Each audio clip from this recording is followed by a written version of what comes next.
Hello student, welcome to my channel. आप सभी लोगों का स्वागत है आज के इस वीडियो में। आज हम लोग पढ़ेंगे प्रकाश के परावर्तन की नेक्स्ट हेडिंग को। इसके पहले हम लोगों ने प्रकाश के परावर्तन को पढ़ा, प्रकाश के परावर्तन के नियम को पढ़ा, दर्पण पढ़ा। दर्पण के प्रकार में अवतल दर्पण, उत्तल दर्पण को हमने पढ़ा।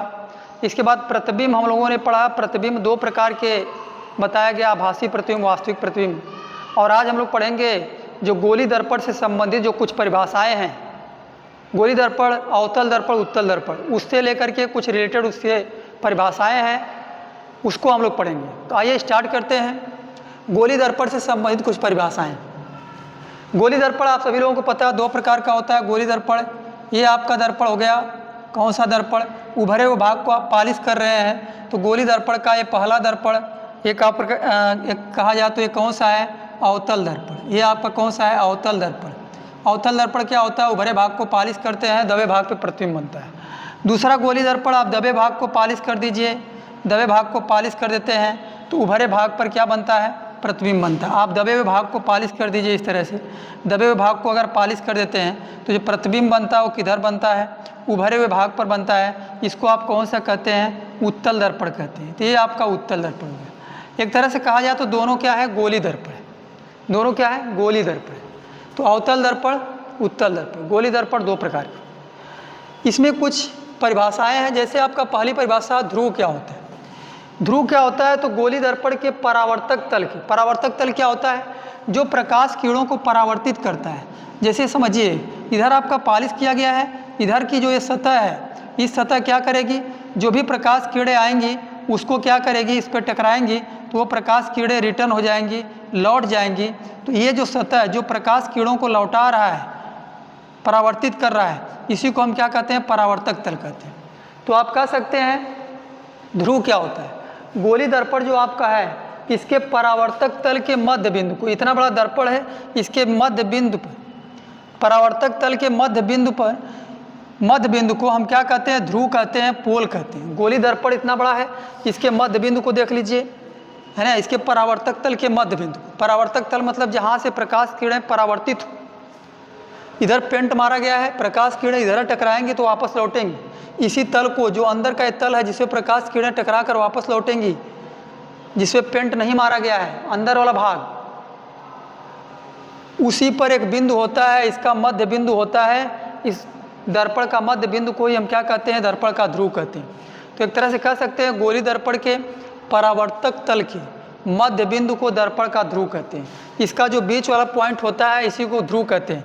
इसका जो बीच वाला पॉइंट होता है इसी को क्या कहते हैं, ध्रुव कहते हैं। ये आपका ध्रुव हो गया, पोल। वक्रता केंद्र क्या होता है, गोली दर्पण जो है आप सभी लोगों को पता है, ये किसी खोखले गोले से काट के लाया गया है। जिस खोखले गोले से काट के लाया गया उसका क्या होगा, एक केंद्र होगा, एक सेंटर होगा, और इसी सेंटर को, इसी केंद्र को हम क्या कहते हैं, वक्रता केंद्र। गोली दर्पण जिस खोखले गोले का कटा भाग होता है, गोली दर्पण जिस खोखले गोले का कटा भाग होता है, उसका जो केंद्र होता है, उसी के केंद्र को हम क्या कहते हैं, वक्रता केंद्र कहते हैं, सेंटर ऑफ कर्वेचर कहते हैं। वक्रता केंद्र, सेंटर ऑफ कर्वेचर, सी से डिनोट करते हैं, सी से प्रदर्शित करते हैं। गोली दर्पण ये जो है, ये जो गोली दर्पण है, चाहे अवतल हो चाहे उत्तल हो, ये जिस खोखले गोले से काट के लाया गया है, जिस गोले से काट के लाया गया है, जिस गोले से काट के लाया गया है इसको, उस गोले का कोई न कोई सेंटर होगा, उस गोले का कोई न कोई केंद्र होगा, उसके केंद्र को ही हम क्या कहते हैं, वक्रता केंद्र कहते हैं।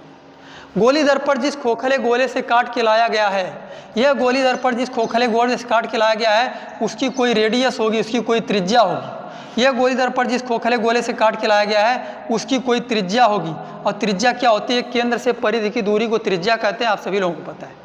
तो जिस गोले से काट के लाया गया उसकी त्रिज्या को वक्रता त्रिज्या कहते हैं, और ये जिस गोले से काट के लाया गया उसके केंद्र को वक्रता केंद्र कहते हैं। तो गोली दर्पण जिस खोखले गोले का कटा भाग होता है उसके केंद्र को वक्रता केंद्र कहते हैं, और गोली दर्पण जिस खोखले गोले का कटा भाग होता है उसकी त्रिज्या को वक्रता त्रिज्या कहते हैं।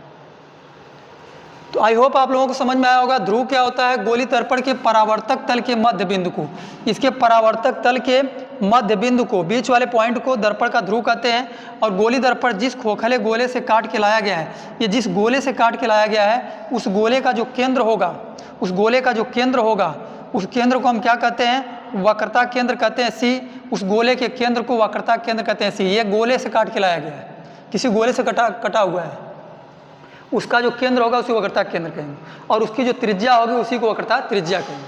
तो ये आपका हो गया वक्रता केंद्र। गोली दर्पण जिस खोखले गोले का कटा भाग होता है उस गोले के केंद्र को वक्रता केंद्र कहते हैं। वक्रता केंद्र कहते हैं, सेंटर ऑफ कर्वेचर कहते हैं। वक्रता केंद्र, वक्रता केंद्र सी से प्रदर्शित करें। ये हो गया वक्रता केंद्र। ये गोला बनाएंगे, इसका जो सेंटर होगा, केंद्र होगा, उसी को वक्रता केंद्र। इसको गोला बनाइए, गोला बनाएंगे तो इसका जो केंद्र होगा उसी को वक्रता केंद्र कहेंगे। ये हो गया वक्रता केंद्र। वक्रता केंद्र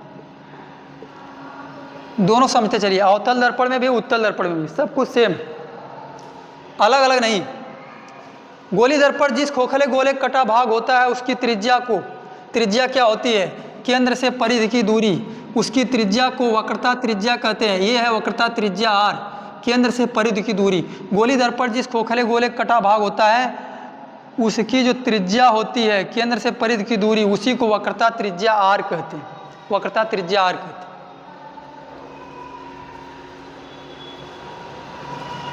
मुख्य अक्ष क्या होता है, ध्रुव और वक्रता केंद्र। ध्रुव और वक्रता केंद्र को मिलाने वाली रेखा, ध्रुव और वक्रता केंद्र को जो मिलाने वाली रेखा होती है, ध्रुव और वक्रता केंद्र को मिलाने वाली रेखा, इस लाइन को, इस रेखा को ही हम क्या कहते हैं, मुख्य अक्ष कहते हैं। ध्रुव और सी और पी को मिलाने वाली रेखा, सी और पी को मिलाने वाली रेखा, इसी को हम क्या कहते हैं, इसी को हम मुख्य अक्ष कहते हैं दोस्तों। इसी को हम मुख्य अक्ष कहते हैं। सी और पी को मिलाने वाली रेखा को हम मुख्य अक्ष कहते हैं। सी और पी को मिलाने वाली जो लाइन है इसी को मुख्य अक्ष कहते हैं। सी और पी को मिलाने वाली जो लाइन है इसी को हम मुख्य अक्ष कहते हैं। यही आपका है मुख्य अक्ष। मुख्य अक्ष यही, मुख्य अक्ष यही। सी और पी को मिलाने वाली रेखा को मुख्य अक्ष कहते हैं। वक्रता केंद्र और ध्रुव को मिलाने वाली रेखा मुख्य अक्ष कहलाती है। ये मुख्य अक्ष, ये लाइनिंग को, इस लाइन को हम मुख्य अक्ष कहते हैं। आगे फोकस क्या होता है, फोकस आप ऐसे भी बता सकते हैं कि सी और पी का जो मध्य बिंदु होता है, वक्रता केंद्र और ध्रुव का जो बीच वाला पॉइंट होता है उसी को हम फोकस कहते हैं। उसी को हम फोकस कहते हैं। वक्रता केंद्र सी और ध्रुव पी का बीच वाला पॉइंट, ये बीच वाला पॉइंट को हम क्या कहते हैं, फोकस कहते हैं। वक्रता केंद्र और ध्रुव के बीच वाले बिंदु को, मध्य बिंदु को हम क्या कहते हैं, फोकस कहते हैं। वक्रता केंद्र और ध्रुव के मध्य बिंदु को फोकस कहते हैं। और भी फोकस की परिभाषा है, उस फोकस की एक और परिभाषा है, वो मैं आपको बता रहा हूँ। फिलहाल एक फोकस की शॉर्ट वे में है परिभाषा कि वक्रता केंद्र और ध्रुव के मध्य बिंदु को फोकस कहते हैं। वक्रता केंद्र और ध्रुव के मध्य बिंदु को, इसके बीचों बीच वाली जो पॉइंट है उसी को हम फोकस कहते हैं। देखिए यह भी वक्रता त्रिज्या हो सकती है और वक्रता केंद्र से परिधि की दूरी यह भी वक्रता त्रिज्या हो सकती है। यहाँ से लेकर के ये जो दूरी है, ये वक्रता केंद्र से सेंटर की दूरी, यह भी क्या हो सकती है, त्रिज्या हो सकती है। यह भी त्रिज्या हो सकती है। वक्रता केंद्र से जो आपकी परिधि की दूरी है, ये जो दूरी है यहाँ से लेकर यहाँ तक की ये जो दूरी है, इसको हम क्या कह सकते हैं, त्रिज्या, वक्रता त्रिज्या आर कह सकते हैं। ये आर है, ये भी आर कह सकते हैं, क्योंकि आपको पता है केंद्र से परिधि की दूरी को वक्रता त्रिज्या कहते हैं या त्रिज्या कहते हैं। तो आप कह सकते हैं ध्रुव क्या होता है, वक्रता केंद्र, वक्रता त्रिज्या, मुख्य अक्ष और फोकस। यहाँ तक आप लोगों को क्लियर हुआ होगा। ध्रुव क्या होता है, गोली दर्पण के परावर्तक तल के मध्य बिंदु को दर्पण का ध्रुव कहते हैं। गोली दर्पण जिस खोखले गोले का कटा भाग होता है उसके केंद्र को वक्रता केंद्र कहते हैं। गोली दर्पण जिस खोखले गोले का कटा भाग होता है, जिस गोले से काट के लाया गया होता है, उस गोले की त्रिज्या को वक्रता त्रिज्या कहते हैं। गोले की त्रिज्या को वक्रता त्रिज्या कहते हैं। और वक्रता केंद्र और ध्रुव को मिलाने वाली जो रेखा होती है, सी और पी को मिलाने वाली जो लाइन होती है, इसको मुख्य अक्ष कहते हैं। सी और पी को मिलाने वाली रेखा जो लाइन होती है, इसको मुख्य अक्ष कहते हैं। फोकस, वक्रता केंद्र और ध्रुव के मध्य बिंदु को फोकस कहते हैं। वक्रता केंद्र और ध्रुव के मध्य बिंदु को फोकस कहते हैं। ये मध्य बिंदु फोकस है, ये मध्य बिंदु फोकस। ठीक है, फोकस को एक और तरीके से हम जो है परिभाषित कर सकते हैं, जैसा कि यहाँ लिखा गया है, मैं आगे आपको बता रहा हूँ।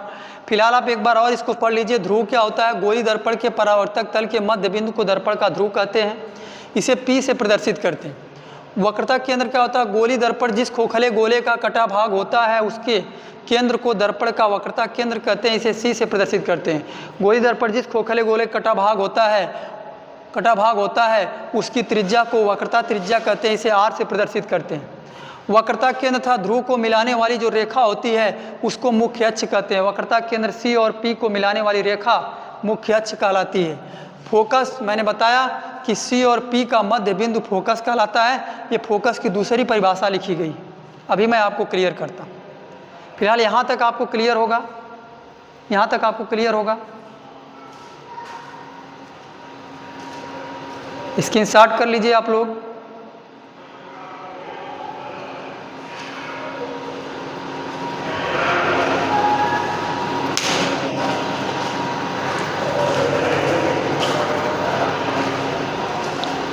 आगे समझिए,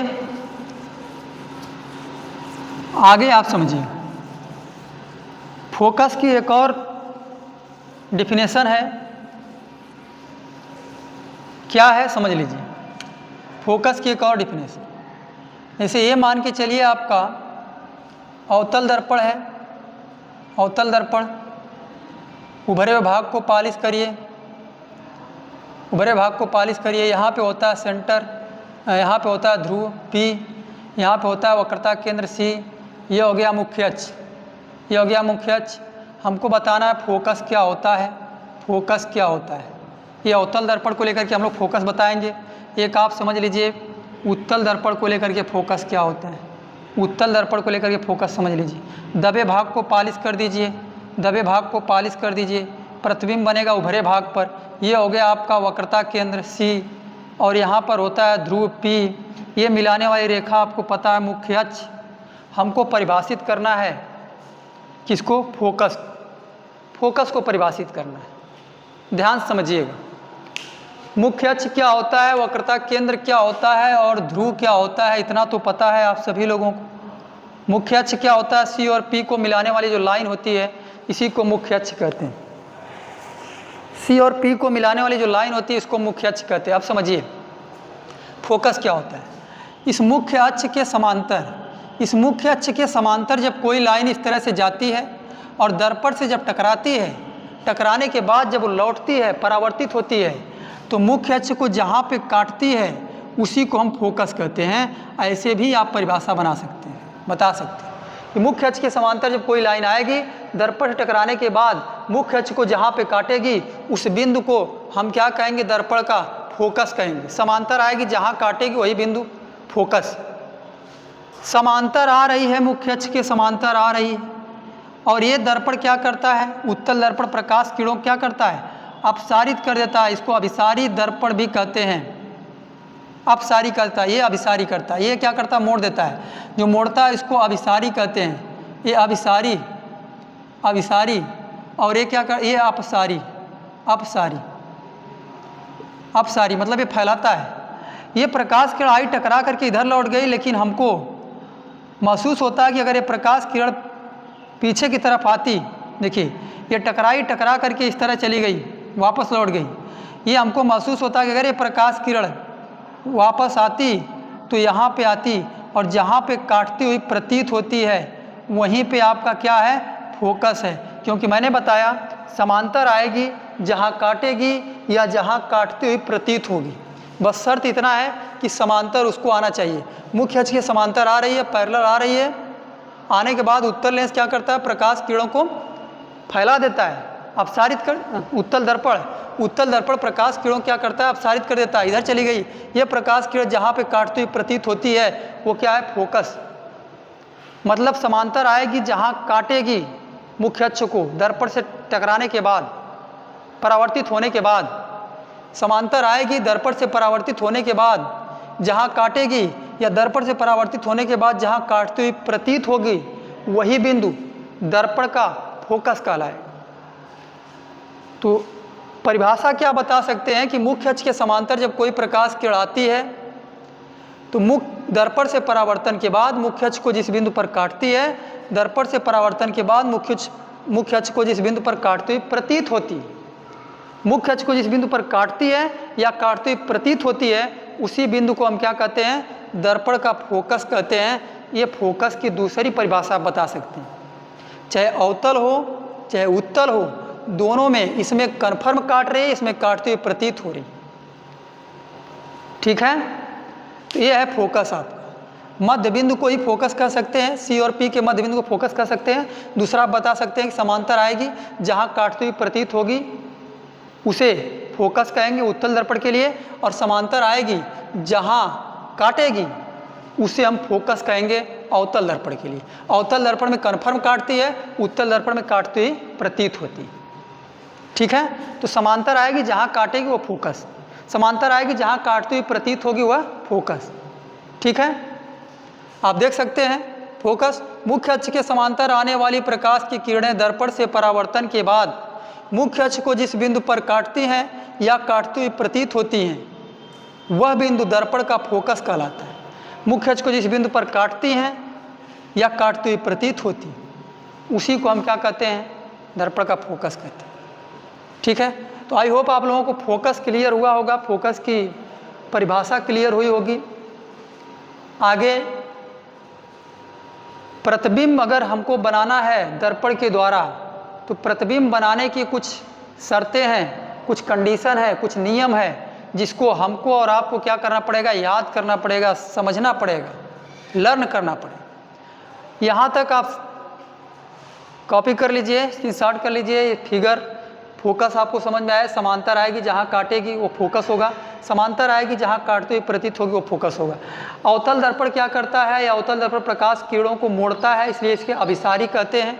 और उत्तल दर्पण प्रकाश किरणों को फैला देता है बाहर की तरफ, इसलिए इसको अपसारी कहते हैं। ठीक है, तो ये जो प्रकाश किरण इधर गई है इसको हम आभास हमको होता है कि अगर ये प्रकाश किरण आएगी तो यहीं काटेगी, काट नहीं रही, काटती हुई प्रतीत होती, काटती हुई प्रतीत होती है। तो जिस बिंदु पर काटती है या काटती हुई प्रतीत होती है उसी को हम फोकस कहते हैं। मुख्य अक्ष के समांतर आने वाली प्रकाश किरणें दर्पण से परावर्तन के बाद मुख्य अक्ष को जिस बिंदु पर काटती हैं या काटती हुई प्रतीत होती उस बिंदु को हम क्या कहते हैं, दर्पण का फोकस कहते हैं। नेक्स्ट हेडिंग आप समझिएगा, प्रतिबिंब के बनने का नियम बहुत जरूरी। प्रतिबिंब के बनने का नियम आपको समझना है।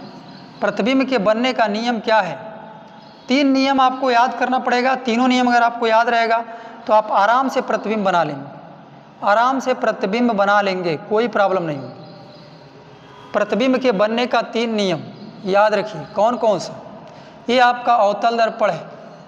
ठीक है, अवतल दर्पण है, यहाँ पे होता है ध्रुव, यहाँ होता है वक्रता केंद्र, ये होता है मुख्य अक्ष, और मैंने बोला ये होता है क्या, फोकस। ठीक है, 3 नियम समझिए। 3 नियम क्या है, पहला नियम बहुत ज़रूरी है, अगर याद होगा तो आपको प्रतिबिंब बनाना काफ़ी आसान होगा और आराम से आप प्रतिबिंब बना लेंगे दर्पण में। अवतल दर्पण द्वारा प्रतिबिंब का बनना, उत्तल दर्पण द्वारा प्रतिबिंब का बनना, इमेज फॉर्मेशन आपको अच्छी तरह क्लियर होगा। पहला नियम क्या है, फर्स्ट लॉ। पहला नियम यह है कि मुख्य अक्ष ये है, ये कौन सी लाइन है, ये आप सभी लोगों को पता है कि सर ये मुख्य अक्ष है, मुख्य अक्ष। मुख्य अक्ष के समांतर कोई प्रकाश किरण जाएगी तो दर्पण से टकराने के बाद वो फोकस से जाएगी, ये पहला नियम। अभी आप लोग पढ़े हैं, समांतर आएगी जहाँ काटती वो फोकस होता है, तो इसी को आप बता दीजिए कि मुख्य अक्ष के समांतर कोई प्रकाश किरण आती है तो दर्पण से टकराने के बाद, परावर्तन होने के बाद वह फोकस से होकर जाती है, वह फोकस से होकर जाती है। मुख्य अक्ष के समांतर जब कोई प्रकाश किरण आती है तो दर्पण से परावर्तन होने के बाद वो फोकस से होकर जाती है, पहला नियम। समांतर आएगी दर्पण से टकराएगी, जब टकराने के बाद लौटेगी तो ये फोकस से जाएगी, ये पहला नियम। दूसरा, अगर फोकस से जाएगी, इसी को उल्टा कर दीजिए, अगर ये प्रकाश किरण इधर से जा रही, अगर इधर से जा रही, फोकस से जा रही है तो मुख्य अक्ष के समांतर हो जाएगी, ये समांतर हो गई। समांतर आएगी तो फोकस से जाएगी, फोकस से जाएगी तो समांतर हो जाएगी।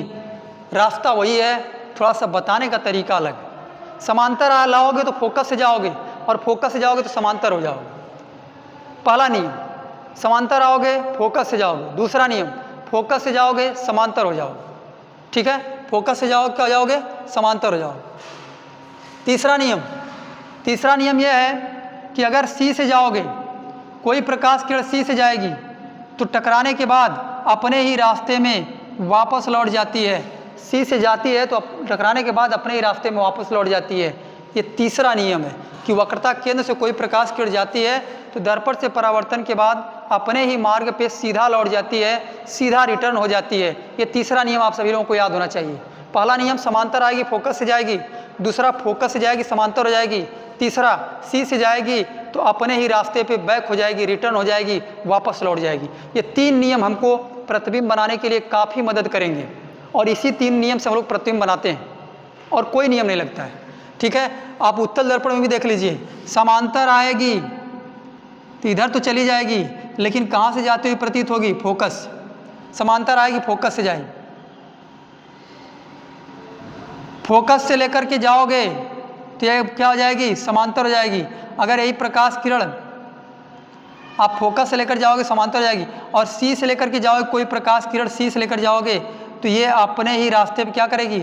वापस लौट जाएगी। सी से अगर इस तरह से कोई प्रकाश किरण लेकर के जा रहे हो, यहाँ से कोई प्रकाश किरण इस तरह सी से लेकर के जा रहे हो ऐसे करके, तो ये अपने ही रास्ते पे जाएगी, सी से फिर बैक हो जाएगी, रिटर्न हो जाएगी, अपने ही रास्ते में बैक हो जाएगी, सी से जाएगी। ठीक है, तो ये 3 नियम है। मुख्य अक्ष के समांतर आने वाली प्रकाश किरणें दर्पण से परावर्तन के बाद फोकस से होकर जाती है। पहला नियम, मुख्य अक्ष के समांतर आने वाली प्रकाश किरणें दर्पण से परावर्तन के बाद फोकस होकर जाती है। फोकस से होकर जाने वाली प्रकाश किरणें दर्पण से परावर्तन के बाद मुख्य अक्ष के समांतर हो जाती है।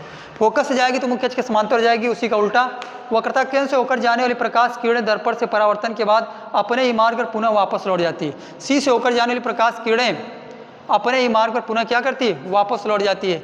ये फिगर आपको समझ में आया होगा, आई होप आप लोगों को क्लियर हुआ होगा कि समांतर आएगी तो फोकस से जाएगी तो समांतर, और सी से जाएगी तो रिटर्न हो जाएगी अपने रास्ते। ठीक है,